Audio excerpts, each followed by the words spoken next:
नमस्कार बच्चों, कैसे हो आप सब। मैं राज सर आपका स्वागत करता हूं बेटा। आपके कंपार्टमेंट का आज चैप्टर 5 स्टार्ट होगा बेटा। जैसे कि आप देखते हो कि मैं पूरा चैप्टर पॉइंट टू पॉइंट आपको कराता हूं। इस पर्पज से कराता हूं कि हमारा एग्जाम जो है वो एक बार में क्वालिफाई हो जाए और सिर्फ पासिंग मार्क्स ना आए, बहुत अच्छे नंबर लाए जा सकते हैं कंपार्टमेंट के एग्जाम से। घबराना नहीं है। पहले चीज आप अपनी मन के अंदर से घबराहट निकालो कि कंपार्टमेंट आगे तो बहुत बड़ी गलती हो गई। नहीं, ऐसा नहीं होता। बहुत बच्चों को कंपार्टमेंट आती है, गलतियां हो जाती है।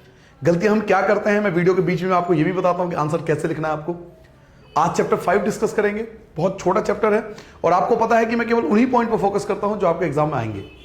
पॉइंट टू पॉइंट आपको पढ़ना है, वर्ड टू वर्ड पढ़ना है। अपनी फेयर कॉपी में एक एक पॉइंट को नोट करते जाना है। जिन पॉइंट को आपको याद करना है, सारे पॉइंट याद नहीं करने, जिन पॉइंट को आपको याद करना है वो आपको पॉइंट टू पॉइंट अपनी कॉपी में लिखते जाना है। क्योंकि जब तक लिखोगे नहीं आपको याद नहीं होगा। वीडियो तो बहुत पड़े हुए हैं, वीडियो तो ये भी है, आएगा चला जाएगा, नेक्स्ट वीडियो आ जाएगा। वीडियो से मतलब नहीं है। आप अपनी कॉपी में उसे लिखो, उसे राइट डाउन करो, पॉइंट टू पॉइंट एक नोट्स बना लो। ज्यादा नहीं, एक चैप्टर 2 से 3 पेज में पढ़ाता हूं बस मैं। इतना ही आपको याद करना है और आप देखना इन्हीं पॉइंट्स के बेस पर आप बहुत अच्छे नंबर ला सकते हो। तो चलिए स्टार्ट करते हैं आज का चैप्टर। आपका चैप्टर है बेटा तत्वों का आवर्त वर्गीकरण। आज हम पढ़ेंगे तत्वों का आवर्त वर्गीकरण। ये चैप्टर 5 है आपका। सबसे पहला टॉपिक जो आपको पढ़ना है बेटा, देखिए आपको word to word point to point पढ़ना है। तो पहला पॉइंट आपको याद रखना है कि आज की डेट में हमारे पास 118 तत्व हैं। पहला पॉइंट आपको याद रखना। फर्स्ट पॉइंट है ये आपके लिए कि आज की डेट में आपके एग्जाम में पूछा जाएगा कि आज की डेट में कितने एलिमेंट है। एमसीक्यू में 1 मार्क्स में पूछ लेते हैं तो 118 एलिमेंट है।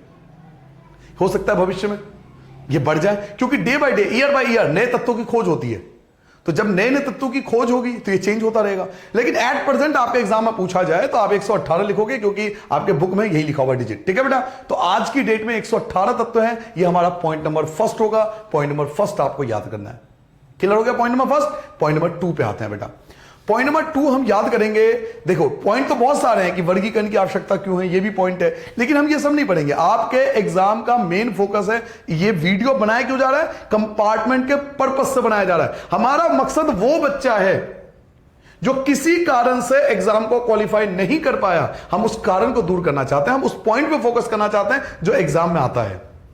तो आपका पॉइंट नंबर 2 आता है डॉबे-डाइनर का त्रिक सिद्धांत। ये पॉइंट नंबर 2 है आपका, डॉबे-डाइनर का त्रिक सिद्धांत। आपको हेडिंग डालना है डॉबे-डाइनर का त्रिक सिद्धांत। अपनी कॉपी में पॉइंट नंबर 2 लिखोगे आप, डॉबे-डाइनर का त्रिक सिद्धांत। डॉबे-डाइनर एक वैज्ञानिक का नाम है बेटा। डॉबे-डाइनर एक वैज्ञानिक का नाम है। उन्होंने कहा था कि अगर हम तत्वों को बढ़ते हुए क्रम में लगाएं, तत्वों को अगर हम बढ़ते हुए क्रम में लगा लें, मान लो मैं तत्वों को लगा रहा हूं ए, बी और सी, तत्वों को बढ़ते हुए क्रम में लगा दिया, तो डॉबे-डाइनर ने यह कहा था अगर आप तत्वों को बढ़ते हुए क्रम में लगाओगे उनके द्रव्यमान के हिसाब से, मतलब इसका द्रव्यमान कम होगा, इसका द्रव्यमान ज्यादा होगा, इसका द्रव्यमान सबसे ज्यादा होगा। अगर आप तत्वों को बढ़ते हुए क्रम में लगाओगे, अगर तत्वों को बढ़ते हुए क्रम में लगाओगे तो पहले और तीसरे द्रव्यमान का औसत, पहले और तीसरे द्रव्यमान का औसत जब निकालोगे, यानी पहले और तीसरे को प्लस करके अगर 2 से भाग करोगे तो इसका जो द्रव्यमान होगा वो बीच वाले के द्रव्यमान के बराबर होगा। पहले और तीसरे तत्वों के द्रव्यमान का जो औसत होता है वो बीच वाले द्रव्यमान के बराबर होता है। ये समझने के लिए अच्छा लगता है, ये समझने के लिए बहुत बढ़िया बोला कि सर जी ने बहुत बढ़िया बोला, वाह वाह मजा आ गया कि पहला और तीसरा का द्रव्यमान बराबर बीच वाला। लेकिन आपको एग्जाम में ऐसा नहीं लिखना। आपकी मेन गलती यही है एग्जाम में, आप बना के लिखते हो। साइंस बनाने वाला सब्जेक्ट नहीं है, ये एसएसटी नहीं है, ये हिंदी नहीं है, ये इंग्लिश नहीं है बेटा, ये साइंस है। साइंस में टीचर कहता है कम लिखो, आप कम लिखो, वैलिड है, वो एक्सेप्टेबल है, कम लिखो लेकिन एक्यूरेट लिखो, बढ़िया लिखो, वर्ड टू वर्ड लिखो, पॉइंट टू पॉइंट लिखो। ज्यादा नहीं लिखना, इसमें कोई कहानी थोड़ी है, इसमें बिल्कुल पॉइंट टू पॉइंट, कम लिखना है लेकिन सही लिखना है। तो इन्होंने ये कहा था कि पहले और तीसरे के जो द्रव्यमान का औसत है वो बीच वाले द्रव्यमान के बराबर होगा। ये था डॉबे-डाइनर का त्रिक सिद्धांत। लेकिन इसे समझने के लिए, ये समझाने के लिए अच्छा है। एग्जाम में आप ये चीज समझ तो लियो, लेकिन आप ये मत लिखना मत जैसे आप अपनी भाषा में लिखते हो। साइंस अपनी भाषा का नहीं है। आपको एग्जाम में क्या लिखना है, तो एग्जाम में ये चीज लिखना है। क्या लिखोगे, क्वेश्चन पूछेगा डॉबे-डाइनर का त्रिक सिद्धांत, कि डॉबे-डाइनर का त्रिक सिद्धांत क्या होता है, तो आंसर लिखोगे जब तत्वों को, ध्यान से देखो एक एक चीज जो मैंने आपको कहा लिखेंगे वही, लेकिन साइंस की लैंग्वेज में लिखेंगे। जब तत्वों को उनके बढ़ते हुए परमाणु भार के अनुसार, जब तत्वों को उनके बढ़ते हुए परमाणु भार के अनुसार, यानी परमाणु द्रव्यमान के अनुसार क्या करेंगे, उनको क्रम से लगाएं तो तीन तत्वों के समूह प्राप्त होते हैं, हमें तीन तीन तत्व प्राप्त होते हैं। जैसा आपको एग्जांपल दिया हुआ, देखो तीन तत्व प्राप्त हैं, आपको दिख रहा हो यहां तीन तत्व हैं, पहला, दूसरा और तीसरा, तीनों के द्रव्यमान आपके सामने हैं और बढ़ते हुए क्रम है, छोटे से बड़े, छोटे से बड़े। तो इन्होंने कहा था अगर तत्वों को, जब तत्वों को उनके बढ़ते हुए परमाणु भार के अनुसार अगर हम उनको लाइन से लगाएं तो हमें तीन तत्वों के समूह प्राप्त होते हैं, जिसे त्रिक कहा जाता है। उन्होंने बोला यह त्रिक है, ये जो तीन तीन तत्व हैं ये त्रिक है। तो त्रिक के मध्य तत्व, त्रिक के मध्य तत्व, मध्य तत्व मतलब बी वाला, त्रिक के मध्य तत्व, मध्य तत्व मतलब बी वाला, जो त्रिक के मध्य तत्व होगा उनका परमाणु भार अन्य दो तत्वों के परमाणु भार का माध्य होता है, अन्य दो तत्वों के परमाणु भार का माध्य होता है। इसका मतलब यह है कि अगर पहले और तीसरे को ऐड कर दिया जाए, पहले और तीसरे को ऐड कर दिया जाए, पहले और तीसरे को ऐड कर दिया जाए, ये है फर्स्ट और ये है थर्ड, इनको ऐड कर दिया जाए और दो से भाग कर दिया जाए, माध्य मतलब दो से भाग कर दिया जाए, तो बीच वाला द्रव्यमान आ जाएगा, बीच वाला द्रव्यमान आ जाएगा। अब एग्जाम में अगर आपसे पूछा जाए कि डॉबे-रायनर का त्रिक सिद्धांत बताओ, डॉबे-रायनर का त्रिक सिद्धांत बताओ, तो बच्चों आप आंसर ये लिखोगे और साथ में आप एक एग्जाम्पल लिखोगे। ये एग्जाम्पल है जिसमें आप तीन तत्व लोगे, एक लोगे कैल्शियम, एक लोगे स्ट्रांशियम और एक लोगे बेरियम, ये तीन तत्व लोगे, तीनों का द्रव्यमान लिखा हुआ है, पहले का द्रव्यमान 40.1 है, दूसरे का 87.6 है, तीसरे का 137.3 है। एक एग्जांपल भी देना एग्जाम में, ये एग्जांपल हो गया। तो पॉइंट नंबर 2 आपने सीखा डॉबे-रायनर का त्रिक सिद्धांत। क्या कहा था त्रिक सिद्धांत में? इन्होंने ये कहा था कि अगर हम तीन तत्व ले लें 1 2 3 इस प्रकार से ले लें और पहले और तीसरे, पहले और तीसरे यानी 1 + 3 इनके द्रव्यमान को प्लस करके 2 से भाग कर दो, तो 1 और 3 4, 4 को 2 से भाग करोगे, देखो 2 आ गया, इसके बराबर आ गया ना। तो इन्होंने कहा था कि पहले और तीसरे, फर्स्ट और थर्ड के द्रव्यमान को प्लस करके अगर 2 से भाग कर दिया जाए तो बीच वाला द्रव्यमान आ जाएगा। इन्होंने बोला था डॉबे-रायनर का त्रिक सिद्धांत। अभी आपने केवल 2 पॉइंट करा है, ठीक है बेटा। अब आते हैं पॉइंट नंबर 3 पे। पॉइंट नंबर 3 आपको याद रखना है बेटा, डॉबे-रायनर की त्रिक सिद्धांत की सीमाएं। यह पॉइंट नंबर 3 होगा आपका, डॉबे-रायनर की त्रिक सिद्धांत की सीमाएं, इसे बोलते हैं कमियां। कमियां क्या थी? डॉबे-रायनर की त्रिक सिद्धांत की कमियां क्या थी? Point number 3। मैंने कहा ज्यादा पॉइंट नहीं कराऊंगा मैं आपको पूरे वीडियो में, बहुत लिमिटेड पॉइंट कराऊंगा, लेकिन जो पॉइंट कराऊं उसे याद करते जाओ, उसे आप नोट करते जाओ। जब तक नोट नहीं करोगे याद नहीं होगा।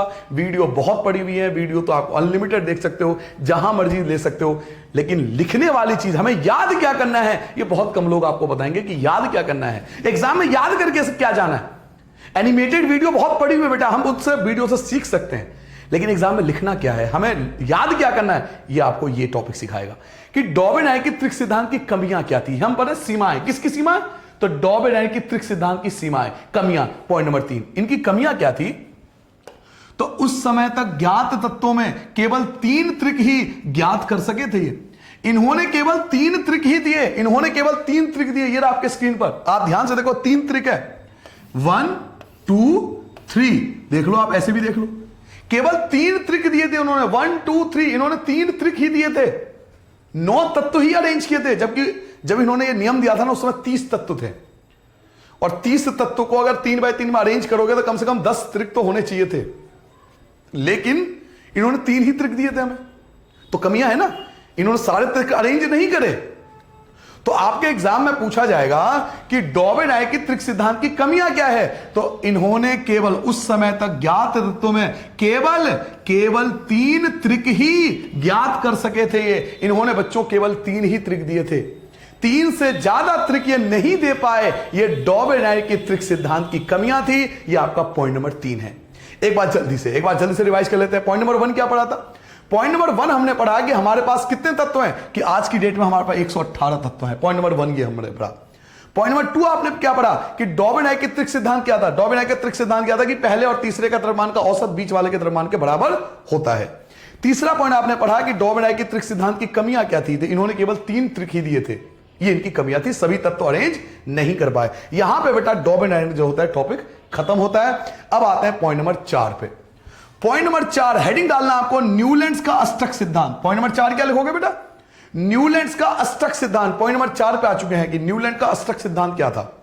न्यूलैंड्स ने अपने अष्टक सिद्धांत में क्या कहा था? तो न्यूलैंड्स ने अष्टक सिद्धांत में कहा था कि अगर तत्वों को लाइन से लगा दिया जाए, ध्यान से देखो, अगर तत्वों को लाइन से लगा दिया जाए 1 2 3 4 5 6 7 और 8 यहां पे आएगा। इन्होंने कहा था अगर तत्वों को लाइन से लगा दोगे, उनके परमाणु द्रव्यमान के हिसाब से लाइन में लगा दोगे। पॉइंट नंबर 4 कर रहे हैं, न्यूलैंड्स के अष्टक सिद्धांत। अगर तत्वों को आरोही क्रम में लाइन से लगा देंगे तो इन्होंने कहा था कि पहले और आठवें तत्व का जो गुणधर्म होगा, पहले और आठवें तत्व का जो गुणधर्म होगा वो समान होगा। पहले और आठवें तत्व का जो गुणधर्म होगा वो समान होगा। इसके लिए उन्होंने कहा था, मान लो आपको एक स्वर आपने सुना होगा, सा रे गा मा पा धा नी पता नहीं कैसे लिखेंगे, ऐसा आएगा शायद, नी और सा। देखो एक बार चेक करो, एक बार आप चेक करो, ध्यान से देखो एक बार। 1 2 3 4 5 6 7 और 8, आप ध्यान से देखो, फर्स्ट और 8 सेम है। जिस प्रकार संगीत के स्वर में, संगीत का स्वर, पहला स्वर सा होता है, आठवां स्वर सा होता है, पहला स्वर और आठवां स्वर सेम होता है, उसी प्रकार उन्होंने कहा था कि तत्वों में पहले का गुणधर्म और आठवें का गुणधर्म समान होता है। जिस प्रकार संगीत में पहला शब्द और आठवां शब्द समान होता है, उसी प्रकार तत्वों में पहला शब्द और आठवां तत्व, इनके गुणधर्म समान होंगे। इसलिए इन्होंने पूरा अष्टक सिद्धांत, अष्टक मतलब 8 होता है। ऑक्टोपस आपने सुना होगा ना, ऑक्टोपस, इसे लॉ ऑक्टेव बोलते हैं, क्योंकि इसमें 8 का कॉन्सेप्ट है कि पहला तत्व और आठवां तत्व जो होगा उसके गुण समान होंगे। तो अगर आपके एग्जाम में बच्चों पूछा जाए कि न्यूलैंड का अष्टक सिद्धांत बताइए, न्यूलैंड का अष्टक सिद्धांत बताइए, तो आप आंसर क्या लिखोगे? आप आंसर लिखोगे कि न्यूलैंड ने तत्वों को बढ़ते हुए परमाणु भार के क्रम में व्यवस्थित किया। यही मैंने आपको बताया था कि न्यूलैंड ने तत्वों को व्यवस्थित क्रम में लगाया। ठीक है जी, लगा दिया। लगाने के बाद उन्होंने देखा कि प्रत्येक तत्व, प्रत्येक पहला तत्व आठवें तत्व पहले तत्व के गुण के समान थे। प्रत्येक आठवां जो तत्व था, प्रत्येक आठवां जो तत्व था, उनके गुण पहले तत्व के समान थे। प्रत्येक आठवें तत्व के गुण और आठवें पहले तत्व के गुण जो थे वो समान थे। इसको हम अष्टक सिद्धांत से कहते हैं। इसके बाद एक एग्जांपल दोगे। अभी आप पॉइंट नंबर 4 कर रहे हो। पहला पॉइंट आप ये लिखोगे अष्टक सिद्धांत होता क्या, ये पहला पॉइंट था। दूसरा पॉइंट लिखोगे, एक एग्जाम्पल दोगे, लिथियम। लिथियम एवं सोडियम धातु के गुण समान हैं, ये इसके एग्जाम्पल होंगे। क्या एग्जाम्पल होंगे? कि लिथियम और सोडियम, इनके गुण जो है समान होते हैं। लिथियम और सोडियम एक दूसरे के 8वें नंबर पे आते हैं। देखो मैं आपको टेबल दिखाता हूं, आप चाहो तो इसमें काउंट भी कर सकते हो। ये रहा लिथियम और ये रहा सोडियम। चलिए काउंट करो। 1 ये हो गया, 1 2 3 4 5 6 7 8। तो क्या हुआ, पहला और ये इसके अकॉर्डिंग ये इसके 8वें नंबर पर है। तो लिथियम और सोडियम के जो गुण होते हैं वो लगभग एक जैसे होते हैं। तो यही आपको एग्जांपल देना है कि लिथियम और सोडियम के जो गुण हैं वो एक समान हैं। क्लियर हो गया? ये नोट्स आपको दिख रहा है, ये आपको डिस्क्रिप्शन बॉक्स में मिल जाएगा, अब वहां से डाउनलोड कर लेना। ये नोट्स आपको डिस्क्रिप्शन बॉक्स में मिल जाएगा, वहां से डाउनलोड कर लेना। ये गूगल पे भी अवेलेबल है, बच्चों को फ्री में दिया जाता है गवर्नमेंट स्कूल में। तो ये नोट्स आपको डिस्क्रिप्शन बॉक्स में दे दूंगा, वहां से नोट डाउन कर सकते हो इजीली।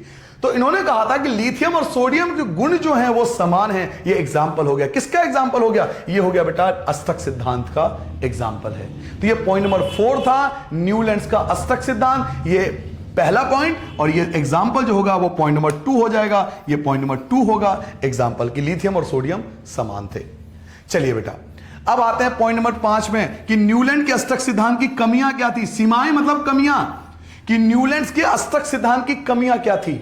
न्यूलैंड के अष्टक सिद्धांत की कमियां क्या थी? पहली कमी, यह नियम केवल कैल्शियम तक लागू होता है। यह नियम केवल कैल्शियम तक लागू होता है। इन्होंने तो नियम दे दिया, न्यूलैंड ने, भाई साहब ने तो नियम दे दिया। ये देखो इनका टेबल है, ये इनका टेबल है, लेकिन एक्चुअल में इनका टेबल जो है वो केवल कैल्शियम तक सही था। इसके बाद जो इनके टेबल थे वो गलत थे। तो न्यूलैंड के अष्टक सिद्धांत की पहली कमी यही थी कि इनका नियम केवल कैल्शियम तक लागू होता था, इसके बाद इनका नियम लागू नहीं होता था। तो पहली कमी, यह नियम केवल कैल्शियम तक ही लागू होता है। फर्स्ट कमी, पहली कमी समझ में आ गया बेटा? इनका नियम केवल कैल्शियम तक लागू होता है। किसकी कमी है ये? तो न्यूलैंड के अष्टक सिद्धांत की कमियां हैं।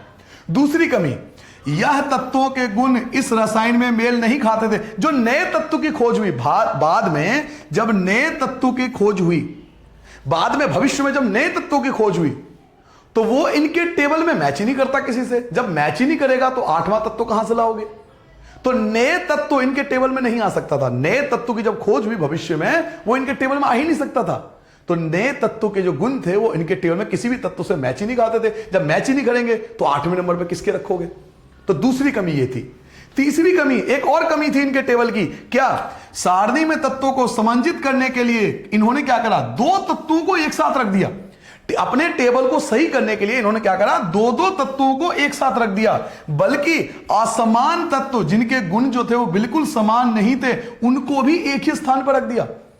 दो दो तत्वों को इन्होंने एक साथ रख दिया जिनके गुण आपस में समान नहीं थे। ये तीसरी कमी थी। किसकी कमी थी? न्यूलैंड्स के अष्टक सिद्धांत की कमी है। बेटा पॉइंट टू पॉइंट आपको समझना है। अभी हम केवल 5वें पॉइंट पे पहुंचे हैं। पॉइंट नंबर 5 हम क्या कर रहे हैं? न्यूलैंड्स के अष्टक सिद्धांत की कमियां। क्या कमी थी? पहली कमी क्या थी? इनका नियम केवल कैल्शियम तक लागू हुआ। दूसरी कमी क्या थी? इन्होंने क्या करा? जब नए तत्व की खोज करी तो नए तत्व इनके टेबल में आ ही नहीं सकते थे। और तीसरी कमी, मेन कमी क्या निकली कि इन्होंने दो दो तत्वों को एक साथ रख दिया। दो तत्वों को जब एक साथ रखा, जब दो तत्वों को इन्होंने एक साथ रखा तो उनके गुण आपस में मैच ही नहीं करते थे। तो 3 कमी हो गई। अब तक हम कितने पॉइंट कर चुके हैं? अब तक हम 5 पॉइंट कर चुके हैं। एक बार मैं जल्दी से आपको रिवाइज करा देता हूं कि अब तक आपने क्या पढ़ा। मैं आपको जल्दी बताता हूं। पॉइंट नंबर 1, अब आपने पढ़ा पहला पॉइंट तत्व। कितने तत्व हैं? 118 तत्व हैं। दूसरा पॉइंट नंबर 2 आपने क्या पढ़ा था? तो डॉबे-राइनर का त्रिक सिद्धांत। डॉबे-राइनर का त्रिक सिद्धांत आपने ये पढ़ा। डॉबे-राइनर का त्रिक सिद्धांत पॉइंट नंबर 2 आपका बेटा ये था। पॉइंट नंबर 3 आपने क्या पढ़ा? पॉइंट नंबर 3 आपने पढ़ा डॉबे-राइनर के त्रिक सिद्धांत की कमियां। डॉबे-राइनर की त्रिक सिद्धांत की कमियां क्या थी डॉबे-राइनर के त्रिक सिद्धांत की? 4th पॉइंट आपने क्या पढ़ा? 4th पॉइंट आपने पढ़ा न्यूलैंड्स का अष्टक सिद्धांत। न्यूलैंड्स का अष्टक सिद्धांत आप देख लेना, सारे पॉइंट होने के बाद आपके एग्जाम में इन्हीं में से आएगा एग्जाम। तो न्यूलैंड्स का अष्टक सिद्धांत आपने 4th पॉइंट ये पढ़ा था। 5th पॉइंट क्या पढ़ा आपने? 5th पॉइंट आपने पढ़ा न्यूलैंड्स के अष्टक सिद्धांत की कमियां। न्यूलैंड्स के अष्टक सिद्धांत की कमियां, ये पॉइंट नंबर 5 था आपका बेटा। अब तक आपने 5 पॉइंट पढ़ा। तत्व कितने होते हैं? 118 होते हैं। डॉबे का त्रिक सिद्धांत क्या होता है? डॉबे का त्रिक सिद्धांत की कमियां क्या होती है? न्यूलैंड का अष्टक सिद्धांत क्या होता है? न्यूलैंड्स के अष्टक सिद्धांत की कमियां बताओ। अब आता हूं बेटा पॉइंट नंबर 6 पे। तो पॉइंट नंबर 6 क्या है? पहले मैं आपको समझा देता हूं पॉइंट नंबर 6 क्या है। देखिए पॉइंट नंबर 6 है बेटा मेंडलीव की आवर्त सारणी। पॉइंट नंबर 6 यहां से स्टार्ट होगा आपका। पॉइंट नंबर 6 मेंडलीव की आवर्त सारणी। मेंडलीव की आवर्त सारणी आपके एग्जाम में पूछा जाएगा कि मेंडलीव की आवर्त सारणी के बारे में बताओ। मेंडलीव की आवर्त सारणी, देखो बेटा हेडिंग डालते रहना, मेंडलीव की आवर्त सारणी। पॉइंट नंबर आ गया कौन सा? 6 स्टार्ट हो गया कि मेंडलीव की आवर्त सारणी के बारे में बताओ। तो मेंडलीव की आवर्त सारणी में 3 बातें आपको याद रखनी है। पहली, तत्वों के भौतिक तथा रासायनिक गुण इनके परमाणु द्रव्यमान का आवर्त फलन होता है। किसी भी तत्व का जो भौतिक और रासायनिक गुण होता है, किसी भी तत्व का, जैसे सोना चांदी, ये किसी कोई भी तत्व है, किसी भी तत्व का जो भौतिक और रासायनिक गुण होता है वो कहां होता है? उसके द्रव्यमान में होता है। तो क्या लिखा हुआ है? किसी भी तत्व के भौतिक और रासायनिक गुण उनके परमाणु द्रव्यमान के आवर्त फलन होता है। यानी किसी भी तत्व का भौतिक और रासायनिक गुण उनके परमाणु द्रव्यमान में होता है। पहला पॉइंट। दूसरा पॉइंट आप याद रखोगे कि मेंडलीव की आवर्त जो सारणी थी वो रासायनिक गुण पर आधारित थी। ये पहला साइंटिस्ट था, ये पहले साइंटिस्ट थे जिन्होंने अपना टेबल रासायनिक गुण के आधार पर बताया था, केमिकल प्रॉपर्टी पर। बाकी सारे साइंटिस्ट इन्होंने केमिकल प्रॉपर्टी पे ध्यान नहीं दिया। ये पहले साइंटिस्ट थे जिन्होंने केमिकल प्रॉपर्टी पे ध्यान दिया, और इनका टेबल काफी हद तक सही भी था। इसलिए आपके चैप्टर का नाम क्या पड़ा? आवर्त सारणी। चैप्टर का नाम भी आ रहा है ना, आवर्त सारणी। तो इनके टेबल को काफी एक्यूरेट माना जाता है विज्ञान में। तो ये पहले साइंटिस्ट थे जिन्होंने अपना पूरा जो टेबल दिया था वो रासायनिक गुणधर्मों के आधार पर दिया था। ये 2 पॉइंट आपको याद रखना है, ठीक है बेटा। तीसरा पॉइंट आपको याद रखना, इनके टेबल में 8 स्तंभ है। देखो 1 मार्क्स में पूछ लेता है, इनके टेबल में 8 स्तंभ है जिसे समूह कहते हैं। आपसे एग्जाम में पूछा जाएगा कि मेंडलीव की आवर्त सारणी में कितने समूह हैं? तो 8 समूह हैं। कितने समूह हैं? 8 समूह हैं। और 36 पंक्तियां हैं जिन्हें आवर्त कहते हैं। जिन्हें क्या कहते हैं? आवर्त कहते हैं। तो आपको याद रखना है 8 तो समूह है, 8 समूह है, और 6 जो है वो आवर्त है। 6 जो है वो आवर्त है। किसमें? मेंडलीव की आवर्त सारणी में। ये 3 पॉइंट आपको याद रखना है मेंडलीव की आवर्त सारणी। अब आपके एग्जाम में पूछा जाएगा कि भाई मेंडलीव की आवर्त सारणी क्या है, मेंडलीव की आवर्त सारणी के गुण बताओ, मेंडलीव की आवर्त सारणी के बारे में आप क्या समझते हो, डेफिनेशन बताओ, परिभाषा बताओ, कुछ भी पूछे आपको सिद्धांत पूछे कि मेंडलीव की आवर्त का सिद्धांत बताओ, कि 3 पॉइंट लिखना है। पहला कि तत्वों के भौतिक और रासायनिक गुण उनके परमाणु द्रव्यमान का आवर्त फलन होता है। इन्होंने अपना टेबल रासायनिक गुण के आधार पर दिया। इनके टेबल में 8 समूह हैं और 6 आवर्त हैं। ठीक है बेटा, चलिए पॉइंट नंबर आते हैं नेक्स्ट पे, पॉइंट नंबर 7 पे। पॉइंट नंबर 7 पे, और जब मैं सारे पॉइंट आपको इस चैप्टर का करा दूंगा, आपका जो एग्जाम हुआ था जिसमें आपकी कंपार्टमेंट आई है, आप मैच कर लेना, वो क्वेश्चन भी आपको 100% आपको इसमें मिल जाएगा। जब मैं पूरा वीडियो आप देख लोगे, मैं गारंटी देता हूं पेपर उठा लेना जो आप देख के आए जिसमें आपकी कंपार्टमेंट आई है, आप मैच कर लेना, आपको उसमें से मिल जाएगा। सब कुछ इसी में से कवर होगा जो मैं आपको सिखा रहा हूं। सुनिए पॉइंट नंबर 7। पॉइंट नंबर 7 कहता है मेंडलीव की आवर्त सारणी की उपलब्धियां, कि मेंडलीव की आवर्त सारणी की क्या उपलब्धियां थी, अचीवमेंट क्या थे। मतलब मैंने अभी कहा था मेंडलीव की आवर्त सारणी बहुत अच्छी थी, तो इनकी उपलब्धियां क्या थी, क्यों इतना फेमस हुए, इनके उपलब्धियां क्या थी, फायदे क्या थे। तो पहला पॉइंट आप लिखोगे, अज्ञात तत्वों के लिए इन्होंने रिक्त स्थान छोड़े। पहला पॉइंट क्या याद रखोगे, इन्होंने अज्ञात तत्वों के लिए खाली स्थान छोड़े। इन्हें पता था कि भविष्य में नए तत्व आएंगे, इसके लिए पहले से इन्होंने जगह छोड़ दी। ये पहले साइंटिस्ट थे, ऐसा किसी ने नहीं किया था। इन्हें पता था कि भविष्य में तत्व खोजे जाएंगे, इसके लिए उन्होंने जगह छोड़ दी। आपको कि जगह छोड़ने में क्या ऐसा जी नीचे टेबल बना लो, जगह छोड़ दे, पेज पूरा खाली है, जगह ही जगह है, ऐसा नहीं होता। जगह छोड़ने का भी एक हिसाब होता है कि 2 तत्वों के बीच में कितने तत्व भविष्य में खोजे जा सकते हैं, उसे कहते हैं जगह छोड़ना। कि आज ए है, बी है, तो ए और बी के बीच में कल कितने तत्व आ सकते हैं, उसे कहते हैं जगह छोड़ना। जगह तो ऐसी पूरा पेज खाली छोड़ दो, जगह छूट गई, ऐसा नहीं होता। क्लियर हो गया। तो ये पहले साइंटिस्ट थे जिन्होंने तत्वों के लिए जगह छोड़ा था। दूसरा पॉइंट, इन्होंने समान गुणधर्म वाले तत्व, मैंने आपसे क्या बताया, इन्होंने अपना टेबल केमिकल बेसिस पर बनाया था, रासायनिक गुण के आधार पर बताया था। तो समान गुणधर्म वाले जो तत्व थे उनको एक साथ रख दिया, एक साथ स्थान दे दिया। जो समान गुणधर्म वाले तत्व थे उनको एक साथ स्थान दिया, समान गुणधर्म वाले तत्वों को एक साथ स्थान मिल गया। इनके टेबल में एक ही गुणधर्म वाले तत्वों को एक साथ स्थान मिल गया। और तीसरा, पिछली व्यवस्था को छेड़े बिना ही, मतलब इनके टेबल को छेड़े बिना ही अक्रिय गैस, ये अक्रिय गैस क्या होती है, अक्रिय गैस को बेटा बोलते हैं नोबल गैस। नोबल गैस बोलते हैं जिन ऐसे गैस जिनका परसेंटेज हमारे एटमॉस्फेयर में बहुत कम है, उस समय खोज नहीं हुई थी जब इन्होंने टेबल दिया था। अक्रिय गैस, नोबल गैस बोलते हैं, जिसका आउटर मोस्ट ऑर्बिट जो होता है फुल होता है, बाह्य कोश पूर्णतः भरा होता है। चलो ये सब छोड़ो, नियोन अगर आपने नाम सुना होगा, आर्गन आपने नाम सुना होगा, ये नोबल गैस होती है। इसकी खोज बाद में हुई थी, जब इन्होंने टेबल दिया था तब ये तत्व थे नहीं। तो जब बाद में खोज हुई तो इनके टेबल का एक और फायदा था कि अक्रिय गैसों को हम इनके टेबल में अलग से रख सकते थे। इन्होंने जगह छोड़ दी थी अक्रिय गैसों के लिए, अक्रिय गैसों के लिए भी इन्होंने जगह छोड़ दी थी। तो आपके एग्जाम में पूछा जाएगा मेंडलीव की आवर्त सारणी की उपलब्धियां बताओ। तो पॉइंट नंबर 7 हम कर रहे हैं। पॉइंट नंबर कौन सा कर रहे हैं, पॉइंट नंबर 7 कर रहे हैं। आपका एग्जाम में क्या पूछेगा बेटा, आपसे पूछेगा कि मेंडलीव की आवर्त सारणी, मेंडलीव की जो आवर्त सारणी है, मेंडलीव की आवर्त सारणी की उपलब्धियां बताओ। उपलब्धियां, मेंडलीव की आवर्त सारणी की उपलब्धियां बतानी, ठीक है, उपलब्धियां बतानी है, ठीक है बेटा। तो अचीवमेंट, कौन कौन से अचीवमेंट थी, क्या क्या अचीव किया इन्होंने। तो पहला, अज्ञात तत्वों के लिए उन्होंने जगह छोड़ दी थी। दूसरा, समान गुणधर्म वाले तत्वों को एक साथ स्थान मिल गया। तीसरा, इन्होंने अक्रिय गैसों का पता लगाने पर इन्हें बिना अलग समूह में रखा जा सकता था, इन्होंने उसके लिए अलग से जगह छोड़ दी थी। तो बेटा अगर आपके एग्जाम आया ना मेंडलीव की आवर्त सारणी की उपलब्धियां बताओ, तो ये 3 पॉइंट आपको लिखना है। चलिए अब आते हैं सीमाएं, मेंडलीव की आवर्त सारणी की सीमाएं, ये बहुत जरूरी है, बहुत ज्यादा एग्जाम में आता है। मेंडलीव की आवर्त सारणी की सीमाएं, ये आ गया पॉइंट नंबर 8। चलिए पॉइंट नंबर 8 पढ़ते हैं बेटा, मैं हेडिंग डाल लेता हूं। पॉइंट नंबर 8 क्या पढ़ रहे हैं बेटा, मेंडलीव की आवर्त सारणी की कमियां, कि इसके आवर्त सारणी की कौन कौन सी कमियां थी या कौन कौन सी सीमाएं थी। क्या मेरी बात समझ पा रहे हो बेटा, हम पढ़ रहे हैं कि मेंडलीव की आवर्त सारणी की कौन कौन सी कमियां थी, सीमाएं थी। गलती क्या थी कि साइंटिस्ट ने एक्सेप्ट नहीं किया इनके टेबल को। क्यों नहीं एक्सेप्ट किया, तो देखो पहली कमी, समस्थानिकों की स्थिति स्पष्ट नहीं की।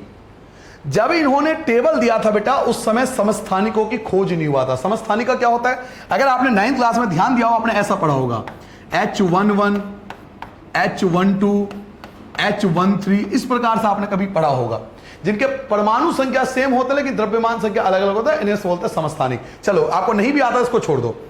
समस्थानिकों की स्थिति स्पष्ट नहीं की। जब इन्होंने टेबल दिया उसमें समस्थानिक की खोज नहीं हुई थी, तो इन्होंने समस्थानिकों के बारे में बताया नहीं। बाद में समस्थानिक खोज हो गई तो इनके टेबल में समस्थानिकों को रखा नहीं जा सकता था। यह पहली कमी थी कि समस्थानिकों को इनके टेबल में रखा नहीं जा सकता था। दूसरा, हाइड्रोजन का स्थान निश्चित नहीं हो पाना, क्योंकि हाइड्रोजन देखो ना, तीन है, तीन टाइप के हाइड्रोजन है। अब कौन सा हाइड्रोजन लेंगे, तो हाइड्रोजन को सही स्थान नहीं दे पाए। और तीसरी कमी थी, कुछ तत्वों का परमाणु द्रव्यमान के अनुसार अनुचित क्रम, मतलब इन्होंने क्या करा, कभी कभार एक दो बार ऐसा करा कि ज्यादा द्रव्यमान वाले को पहले रख दिया, जो ज्यादा द्रव्यमान थे उनको पहले रख दिया, और कम द्रव्यमान वाले को बाद में रखा। ज्यादा द्रव्यमान वाले को पहले रख दिया, कम द्रव्यमान वाले को बाद में रखा। तो ये तीसरी कमी थी। क्यों रखा ऐसा, ताकि उनके टेबल में सारे तत्वों के गुण एक जैसे हों। लेकिन गुण तो एक जैसे हो गए, लेकिन द्रव्यमान आगे पीछे हो गया। गुण तो एक जैसे हो गए, एक टेबल में एक जैसे हो गए, लेकिन द्रव्यमान आगे पीछे हो गया। ज्यादा द्रव्यमान वाले पहले आ गए, कम वाले बाद में चले गए। तो इनके इनके टेबल की तीन कमियां थी। आपके एग्जाम में पूछा जाएगा कि मेंडलीव की आवर्त सारणी की कमियां बताओ। तो पहली कमी क्या बताओगे कि समस्थानिकों की स्थिति स्पष्ट नहीं की। दूसरी क्या बताओगे कि हाइड्रोजन को सही स्थान नहीं मिल पाया। तीसरी कमी क्या बताओगे कि कुछ तत्वों का परमाणु द्रव्यमान इन्होंने अनुचित क्रम में रखा, ज्यादा वाले को पहले रख दिया और कम वाले को बाद में रखा। तो ये जो था वो आपका पॉइंट नंबर 8 था, मेंडलीव की आवर्त सारणी की कमियां और सीमाएं। क्या आपको 8 पॉइंट समझ में आ गया बेटा? चलिए पॉइंट नंबर 9 पे आते हैं बेटा। पॉइंट नंबर 9 आपका शुरू होगा, ये मेंडलीव की आवर्त सारणी, आपको इस पे ध्यान नहीं देना कुछ भी। अब आते हैं बेटा आधुनिक आवर्त सारणी। क्या हेडिंग डालेंगे? आधुनिक आवर्त सारणी। पॉइंट नंबर 9 आपका स्टार्ट होगा, आधुनिक आवर्त सारणी। हेडिंग डालो बच्चों, आधुनिक आवर्त सारणी। पॉइंट नंबर 9 में स्टार्ट करता हूं, आधुनिक आवर्त सारणी। चलिए पॉइंट नंबर 9 आपसे एग्जाम में पूछा जाएगा कि भाई आधुनिक आवर्त सारणी क्या है, आधुनिक आवर्त सारणी की परिभाषा बताओ, आधुनिक आवर्त सारणी इसके बारे में आप क्या समझते हो, वगैरह वगैरह वगैरह। तो आधुनिक आवर्त सारणी क्या कहता है? आधुनिक आवर्त सारणी में एक खासियत है, अब तक सभी वैज्ञानिक परमाणु द्रव्यमान को लेकर चल रहे थे, ये आधुनिक आवर्त सारणी परमाणु संख्या को लेकर चला। अब तक सारे साइंटिस्ट, चाहे वो पहले हो डॉबेडाइनर, याद करो स्टार्टिंग के डॉबेडाइनर थे, फिर न्यूलैंड्स आए, फिर मेंडलीफ आए। तीन वैज्ञानिक बताया था ना, डॉबेडाइनर, मेंडलीफ, डॉबेडाइनर, न्यूलैंड्स और मेंडलीफ। ये तीनों वैज्ञानिक तो परमाणु द्रव्यमान को लेकर चल रहे थे। आधुनिक आवर्त सारणी जो हेनरी मोजले ने दिया था, ये परमाणु संख्या को लेकर चला था, ये परमाणु संख्या को मेन फोकस करते थे।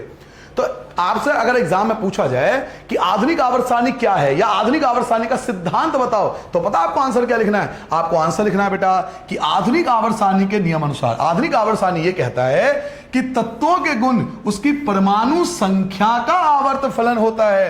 तत्वों के गुण, दुआ देख लो क्या लिखा हुआ है, तत्वों के जो गुण होते हैं वो उनकी परमाणु संख्या का आवर्त फलन होता है। बाकी सारे साइंटिस्ट कहते थे कि तत्वों के गुण परमाणु द्रव्यमान में होता है, ये कहते थे कि तत्वों के गुण जो होते हैं वो परमाणु संख्या का आवर्त फलन होता है। तो इन्होंने कहा मेन चीज परमाणु संख्या है। तो यही फर्क है आधुनिक आवर्त सारणी में, इसलिए इसको सबसे अच्छा बोला जाता है। तो अगर आपके एग्जाम में आए कि आधुनिक आवर्त सारणी क्या है, तो आपको एग्जाम के अंदर यह लिखना है कि जो तत्वों के गुण होते हैं उनकी परमाणु संख्या का आवर्त फलन होता है। यह आधुनिक आवर्त सारणी की परिभाषा है। मैंने आपसे स्टार्टिंग में क्या कहा था वीडियो के, साइंस ये नहीं कहती कि बहुत ज्यादा लिखो, ये इंग्लिश नहीं है, ये एसएसटी नहीं है, हिंदी नहीं है, बहुत ज्यादा नहीं लिखना, बहुत कम लिखना है, लेकिन एक्यूरेट लिखना है। मोस्टली हम में से जो कंपार्टमेंट वाले बच्चे हम सारे हैं, हमें यही नहीं पता होता कि लिखना क्या है, एग्जाम में लिखिए कैसे, एग्जाम में करना क्या है, आंसर लिखिए कैसे, किस क्वेश्चन का आंसर क्या दे। तो आपको एग्जाम में बहुत कम लिखना है, लेकिन बिल्कुल एक्यूरेट लिखना है, सही लिखना, याद आप एज इट इज करोगे। ठीक है बेटा, नेक्स्ट पॉइंट पे आते हैं। पॉइंट नंबर 9 हम सीख चुके हैं, अब पॉइंट नंबर 10 पे आते हैं। आधुनिक आवर्त सारणी के बारे में हम आगे जाएंगे। चलिए बेटा पॉइंट नंबर 10, ये सब छोड़ देना, ये आपके लिए नहीं है, ये सब कभी आया नहीं आज तक एग्जाम में, आपके कंपार्टमेंट के एग्जाम में। जी हाँ, यहां से आपका मेन कारण शुरू होता है, यहां से आपको पॉइंट नंबर 10 आपका स्टार्ट होगा बेटा। पॉइंट नंबर 10, आधुनिक आवर्त सारणी की प्रवृत्ति में सबसे पहले संयोजकता। आधुनिक आवर्त सारणी की प्रकृति में सबसे पहले आता है संयोजकता। संयोजकता को इंग्लिश में बोलते हैं वैलेंसी। वैलेंसी क्या होता है मैं आपको थोड़ा सा बताता हूं। देखिए पॉइंट नंबर 10 में पढ़ा रहा हूं संयोजकता। संयोजकता, जरा संयोजकता के बारे में समझो पहले, होता क्या है संयोजकता, पहले समझ लेते हैं कि वैलेंसी होती क्या है। हट जाओ भैया, हटो भाई साहब, हेलो, हट जाओ, हट गए भाई साहब, कभी कभी दुखी करते हैं मुझे। ठीक है जी, यहां लिखते बेटा संयोजकता, संयोजकता जिसको हम बोलते हैं वैलेंसी।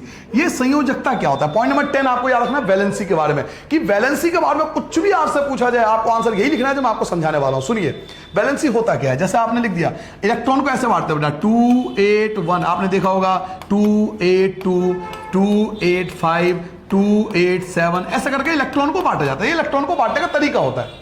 लास्ट में क्या आ रहा है 1 तो इसको बोलेंगे वैलेंसी, लास्ट में क्या आ रहा है 2 तो इसको बोलेंगे वैलेंसी, लास्ट में क्या आ रहा है 5 तो इसकी वैलेंसी 5 नहीं 3 होगी, इसकी वैलेंसी 3 होगी। क्यों?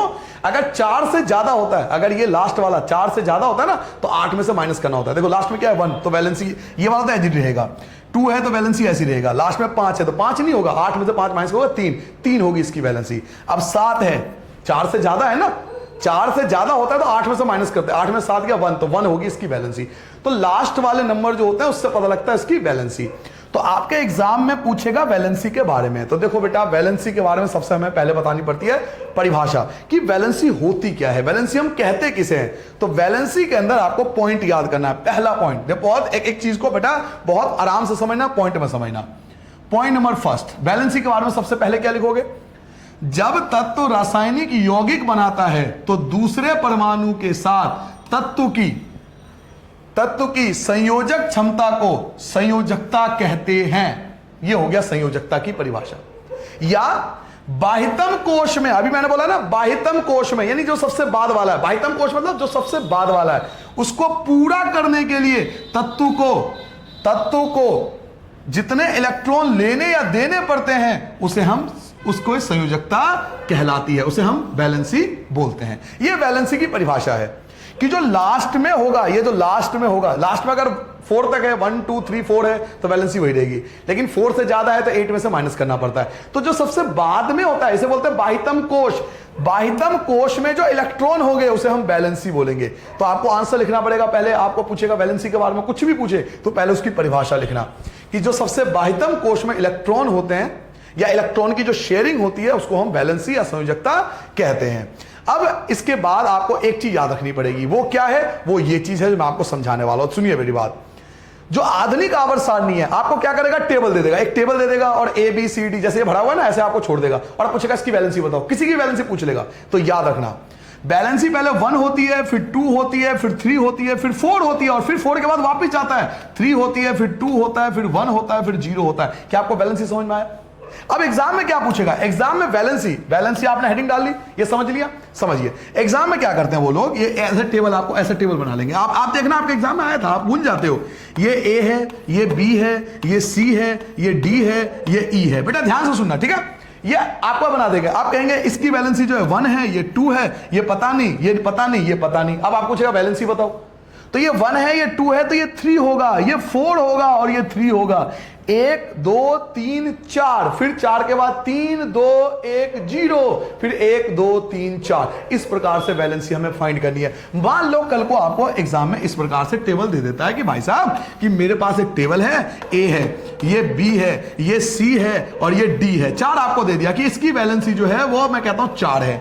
मैं 4 है ना तो मैं इससे ही सारी वैलेंसी फाइंड कर सकता हूं। कैसे? सुनिए, अगर ये 4 है तो ये 3 होगा, 3 से पहले 2 होगा। क्या मेरी बात समझ में आ रही है भाई? 4 से पहले 3 होगा, 3 से पहले 2 होगा, 2 से पहले 1 होगा, यही तो होगा। और 4 के बाद क्या होगा? तो वापस 3 होगा। तो मैं सबकी बैलेंसी फाइंड कर लेता हूं। तो बैलेंसी ये कहती है कि पहले 1 2 3 4, फिर 3 2 1 0, फिर 1 2 3, इस प्रकार से बैलेंसी चलती है। तो आपके सिलेबस में इतना कुछ नहीं है, आपको बस इतना याद रखना है। आपको इतना सब याद करने की जरूरत नहीं है, ये सब इतना ज्यादा याद करने की जरूरत नहीं है। आपको सिंपल क्या याद करना है? आपको सिंपल याद करना है कि 1 2 3 4 होती है, फिर 3 2 1 होती है। बस इतना याद रखना है, 1 2 3 4 और 4 के बाद 3 2 1, बस ये याद रखना है। इससे ज्यादा कभी एग्जाम में आता नहीं। तो मेन चीज है टेबल। आपको समझ में आ गया बेटा टेबल क्यों बना हुआ है? पहले बैलेंसी होती है 1 2 3 4, फिर होती है 3 2 1 0। समझ आ गया? इस प्रकार से पैटर्न चलता है वैलेंसी के अंदर। तो ये पॉइंट नंबर 10 था जो आपको वैलेंसी के बारे में कुछ भी पूछे तो आपको ये चीज याद रखनी पड़ेगी वैलेंसी के बारे में कि पहले 1 से 4 बढ़ती है, फिर 4 से 0 हो जाती है। ठीक है बेटा? अगला आते हैं, नेक्स्ट आते हैं, सबसे ज्यादा एग्जाम में ये वाला पॉइंट आता है, पॉइंट नंबर 11, परमाणु साइज। परमाणु साइज का मतलब क्या है भाई? ये वाला साइज, एक परमाणु छोटा है, एक परमाणु बड़ा है, एक परमाणु बहुत बड़ा है, परमाणु साइज। तो किसका परमाणु साइज छोटा होगा, किसका परमाणु साइज बड़ा होगा? पहले परमाणु साइज समझते हैं। पॉइंट नंबर 11 कर रहे हैं। पॉइंट नंबर क्या कर रहे हैं बेटा? 11। पॉइंट नंबर 11 हम पढ़ रहे हैं परमाणु साइज के बारे में। अब परमाणु साइज के बारे में जो भी क्वेश्चन पूछे, दुनिया का कोई भी क्वेश्चन आ जाए, आपको आंसर यही लिखना है जो मैं आपको समझाने वाला हूं। क्या? सुनिए बेटा, परमाणु साइज क्या होता है? परमाणु साइज का मतलब है इसका आकार। भाई कोई परमाणु छोटा होता है, कोई बड़ा होता है, कोई बहुत बड़ा होता है ना, परमाणु का अलग अलग साइज होगा, ये तो हम मान सकते हैं। तो कौन सा परमाणु छोटा होगा और कौन सा परमाणु बड़ा होगा, कैसे पता लगेगा? और बड़ा होगा तो क्यों बड़ा होगा, छोटा होगा तो क्यों छोटा होगा? हाँ, ये सब पूछते हैं। बड़ा है, अच्छा ठीक है, क्यों है? रीजन आपको देना पड़ेगा। छोटा है तो क्यों है? मैं कहता हूं, कुछ सुनो, मेरी बात प्यार से सुनो, ध्यान ही मत दो। परमाणु साइज पूछे तो ये आंसर लिख के आ जाना जो मैं आपको समझा रहा हूं। सुनिए परमाणु साइज क्या होता है, सुनिए बेटा। पहले परमाणु साइज की परिभाषा, पॉइंट नंबर 1। पहले परमाणु साइज की परिभाषा, क्या परिभाषा लिखोगे? परमाणु साइज से परमाणु की त्रिज्या का पता लग चलता है। परमाणु साइज से परमाणु का त्रिज्या का पता लगता है, सही बात है। एक परमाणु के केंद्र से बाह्यतम कोश की दूरी को परमाणु साइज कहते हैं। क्या कहना चाहता है पता आपको? वो कह रहा है केंद्र से, ये जो केंद्र है से यहां तक की जो दूरी है, केंद्र से यहां तक की जो दूरी है, उसे परमाणु साइज कहते हैं। तो सही बात है, ये भी तो मैंने कहा था। ये केंद्र है, ये आपका केंद्र है, यहां से लेकर यहां तक की दूरी परमाणु साइज है। ये केंद्र है, केंद्र से लेकर यहां तक की जो दूरी है परमाणु साइज है। ये हो गया परिभाषा कि परमाणु साइज का मतलब क्या होता है। तो पॉइंट नंबर 1 परमाणु साइज की परिभाषा लिखोगे, ये परमाणु साइज की परिभाषा हो गया। पॉइंट नंबर 2, अब ये बहुत ज्यादा जरूरी है आपको जानना। अब आपको जानना है कि परमाणु साइज, देखो ध्यान से, परमाणु साइज ध्यान से देखो, परमाणु साइज देखो, जब बाएं से दाएं जाते हैं तो परमाणु साइज कम होता जाता है। देखो ध्यान से, कम होता जाएगा। 186 था, 160 हो गया। ये याद नहीं करना, नहीं ये याद नहीं करना बेटा, ये याद नहीं करना, ये मैं सिर्फ समझाने के लिए यूज कर रहा हूं। ये सिर्फ समझाने के लिए यूज कर रहा हूं, टेबल नहीं याद करना, सिर्फ समझाने के लिए, समझ याद करना है। क्या? कि जब बाएं से दाएं जाते हैं ना, बाएं से दाएं, तो परमाणु साइज कम होता जाता है। देखो ये कम हो गया, कम हो गया, ये इससे भी कम हो गया, ये फिर कम हो गया, ये और कम हो गया, ये और कम हो गया। तो जब बाएं से दाएं जाते हैं, क्या बोला आपने? ध्यान, बाएं से दाएं जाते हैं तो परमाणु साइज कम होता है। अब आपके एग्जाम में पूछेगा, अच्छा भाई बहुत बढ़िया, बहुत सुंदर बेटा, बहुत बढ़िया, कम होता है, क्यों होता है? फिर वहां कंफ्यूज होगे, आपको आंसर देना पड़ेगा। तो देखो आंसर क्या लिखेंगे, देखो मेरा आंसर देखो, आवर्त सारणी में बाएं से दाएं जाने पर परमाणु साइज घटती है। यही मैंने बोला था, घटती है। अब पूछेगा क्यों घटती है? क्योंकि नाभिकीय आवेश, जो नाभिक होता है ना केंद्र, वो क्रमिक वृद्धि होता रहता है।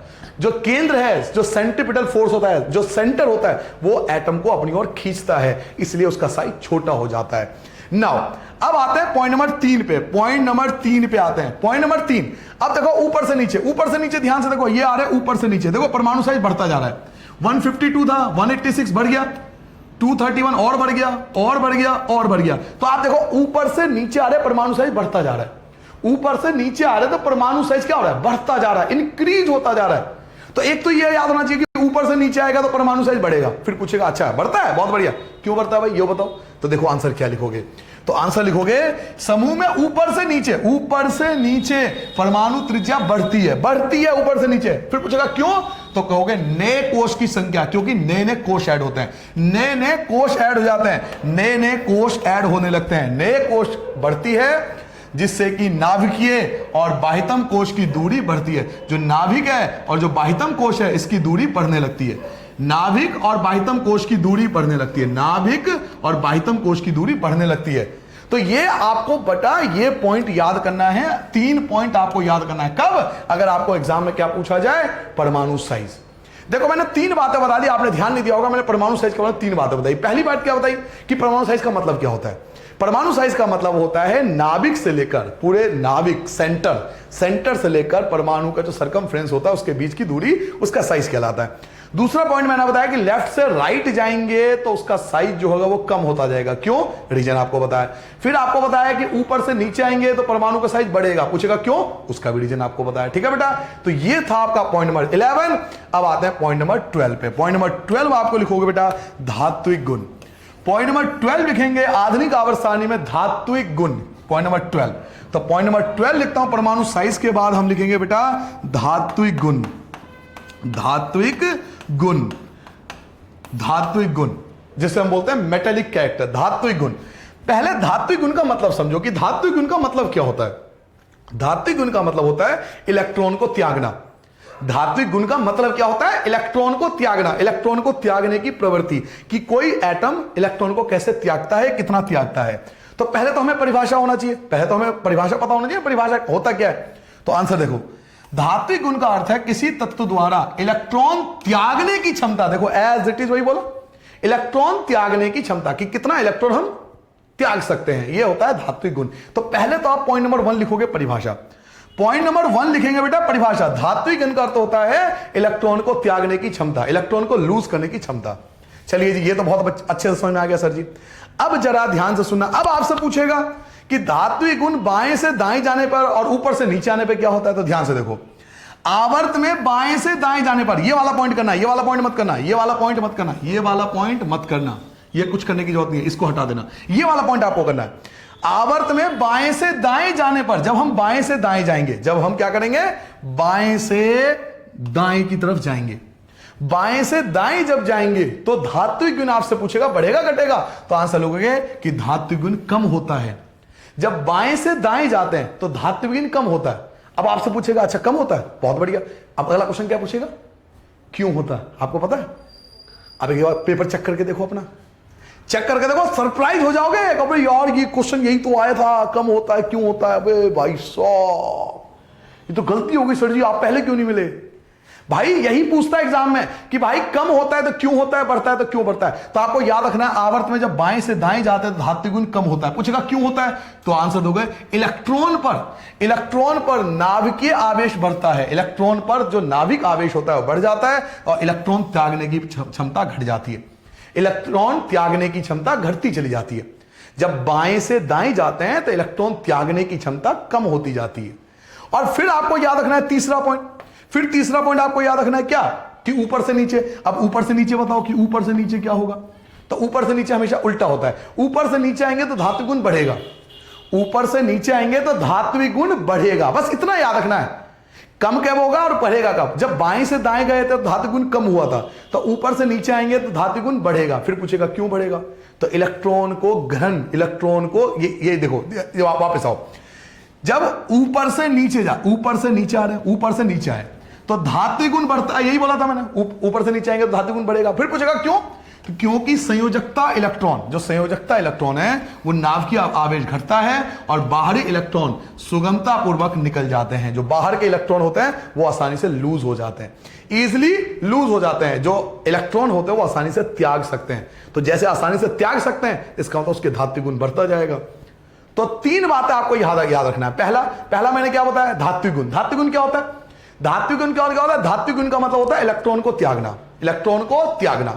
दूसरा मैंने आपको बताया कि बाएं से दाएं जाएंगे तो इलेक्ट्रॉन जो होगा, जो धात्विक गुण होगा वो कम होता जाएगा। क्यों, क्योंकि इलेक्ट्रॉन की जो त्यागने की क्षमता होती है, इलेक्ट्रॉन की जो त्यागने की क्षमता हो जाती है वो घट जाती है।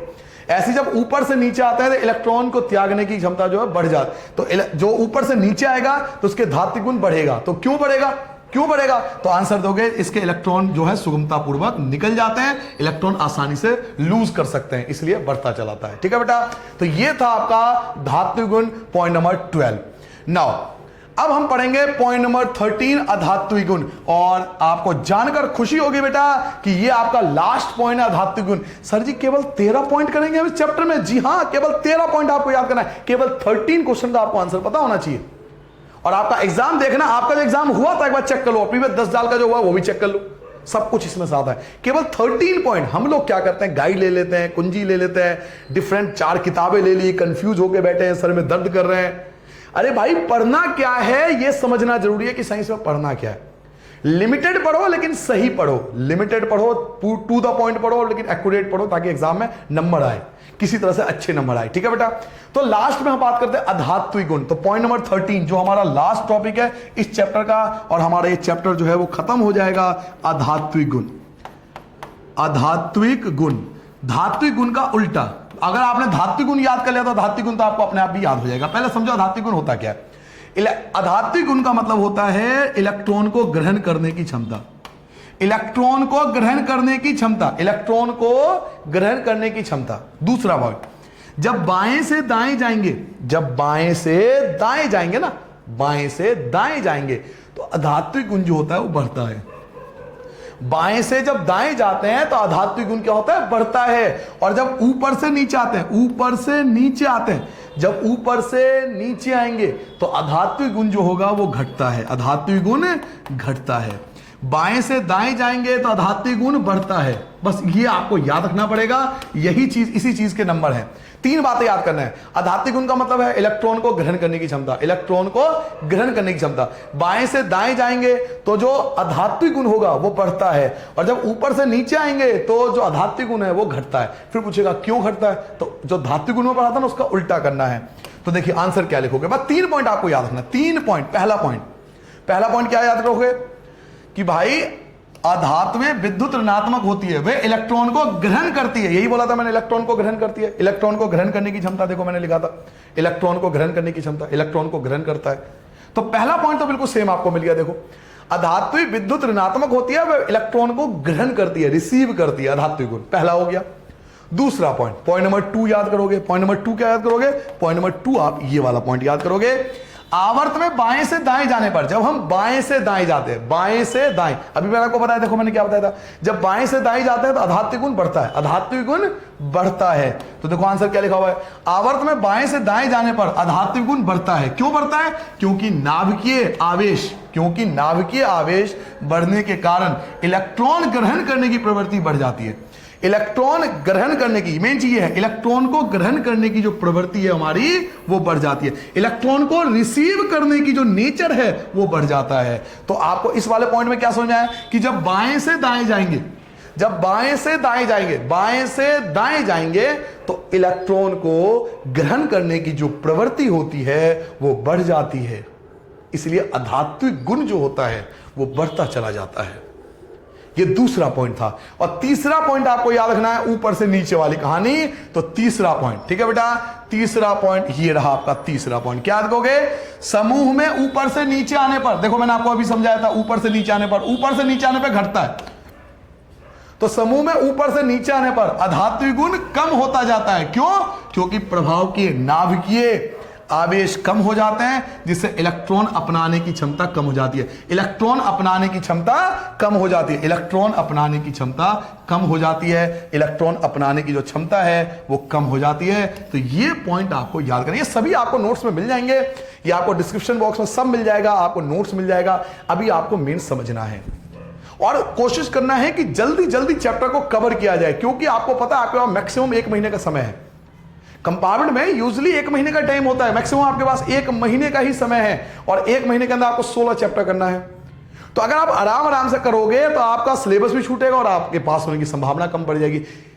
जो इंपॉर्टेंट टॉपिक है, आपको पता है हर वीडियो में केवल मैं इंपॉर्टेंट टॉपिक आपको पढ़ा रहा हूं, तो जो इंपॉर्टेंट टॉपिक है कम से कम उसे तो आप अच्छे से याद कर ही सकते हो ना। अब इस चैप्टर की बात करें तो हमने टोटल कितने पॉइंट करे, हमने केवल टोटल देखें तो 13 पॉइंट करे बस। और आपके जो पेपर हुआ था आप चेक कर लो, आपको विश्वास नहीं हो आप चेक कर लो, आपका जो एग्जाम हुआ था ना जिसमें आप देख के आप चेक कर लो, इन 13 पॉइंट में से ही आया, या प्रीवियस ईयर का चेक करके 13 पॉइंट में से कोई ना कोई क्वेश्चन पूछा जाता है। ठीक है बेटा, तो आई होप आपको समझ में आ गया होगा। एक बार मैं जल्दी से एक बार पूरा चैप्टर रिवाइज करा देता हूं, अभी खत्म नहीं हुआ वीडियो, एक बार जल्दी से पूरा चैप्टर रिवाइज करा देता हूं, फिर चैप्टर को खत्म करेंगे। आप इसको पॉइंट टू पॉइंट याद कर लेना। अगर आपको स्क्रीन पर दिखने में कोई दिक्कत होती है तो आप डाउनलोड कर लेना, मैं नोट्स आपको भेज दूंगा, वो डाउनलोड कर लेना और अपनी कॉपी में जरूर नोट कर लेना। ठीक है बेटा, एक बार जल्दी से आपको रिवाइज करा देता हूं। ठीक है, फर्स्ट से लास्ट पॉइंट तक जो अब तक आपने पढ़ा है उसे रिवाइज करा देता हूं। देखिए, सबसे पहले आपने पढ़ा तत्व, तत्व कितने होते हैं 118, ये पॉइंट तो सबको याद हो गया। डॉबे-डायनर का त्रिक सिद्धांत, त्रिक सिद्धांत क्या था कि पहले और तीसरे को प्लस करके अगर 2 से भाग कर दे तो बीच वाले के द्रव्यमान के बराबर आएगा। याद आ गया सबको।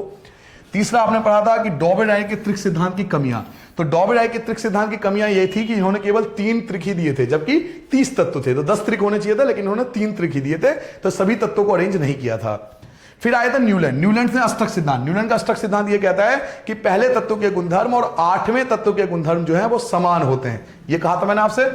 फिर आपको बताया था न्यूलैंड के अष्टक सिद्धांत की कमियां, तो न्यूलैंड के अष्टक सिद्धांत की मैंने 3 कमियां आपको बताई थी, शायद आपको याद हो। पहली कमी थी कि इनका नियम केवल हाइड्रोजन तक लागू होता है। दूसरी कमी ये बताई थी कि इन्होंने 2-2 तत्वों को एक साथ रख दिया जिनके जो प्रॉपर्टी है वो आपस में मैच नहीं करते थे। इसके अलावा ये भी लिख सकते हो कि नए तत्वों के जो नए तत्व थे वो इनके टेबल में नहीं आ सकते थे क्योंकि नए तत्व के गुणधर्म मैच नहीं करते थे, तो ये इनकी कमियां थी।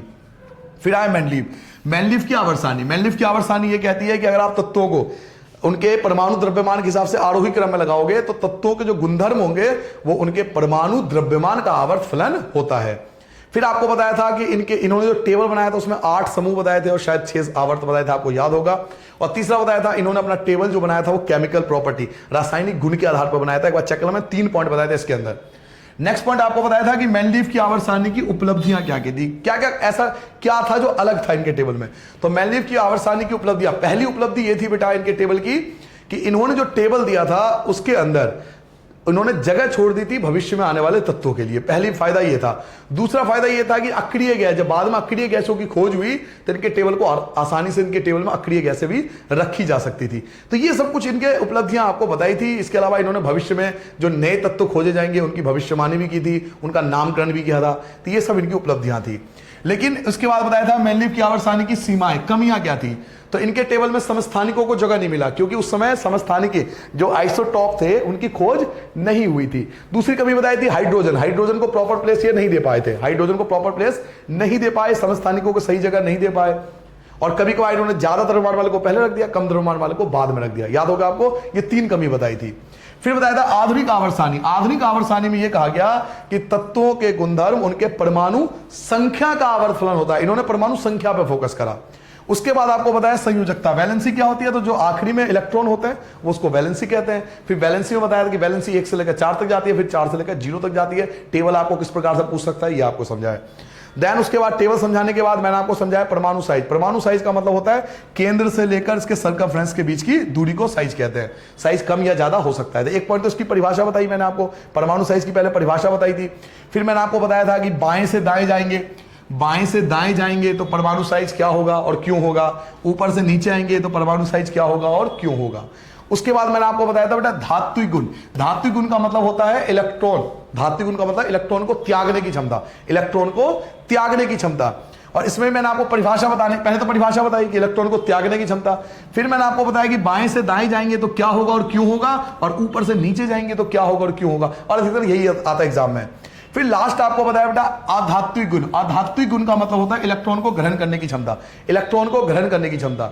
फिर आपको बताया कि अगर बाएं से दाएं जाएंगे, बाएं से दाएं जाएंगे तो क्या होगा, और ऊपर से नीचे आएंगे तो क्या होगा और क्यों होगा।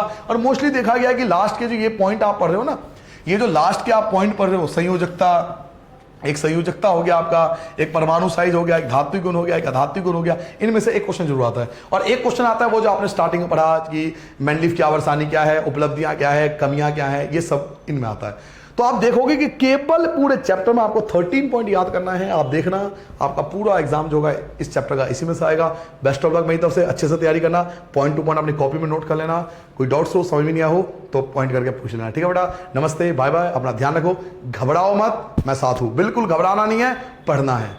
पढ़ने का कोई दूसरा जो है सब्स्टिट्यूट नहीं है, पढ़ना पड़ेगा। एग्जाम है, पढ़ना तो पड़ेगा। ठीक है बेटा, लेकिन बना के मत आंसर लिखना। बना के आंसर लिखोगे तो आप पास नहीं करेंगे टीचर। मैं आपको बार बार कह रहा हूं, साइंस का डिपार्टमेंट है, साइंस का टीचर हूं, इसलिए आपको समझा रहा हूं कि कभी भी साइंस को बनाकर नहीं लिखना चाहिए। साइंस में जो है वो एग्जैक्ट लिखना चाहिए। मूवी में देखना अच्छा लगता है कि 3 इडियट मूवी देख रहे हो, मशीन की डेफिनेशन बताता है, मूवी में देखना अलग चीज है। लेकिन एक्चुअल में अभी भी यही सिचुएशन है कि आप अगर आंसर को बना के लिखोगे तो आपको मार्क्स नहीं देंगे टीचर, आपको एज इट इज लिखना पड़ेगा। ठीक है बेटा, तो आई होप मेरी बात आप समझ गए होंगे। सबको बाय बाय, नमस्ते, अपना ध्यान रखो, अच्छे से पढ़ो। ठीक है बेटा, बेस्ट ऑफ लक।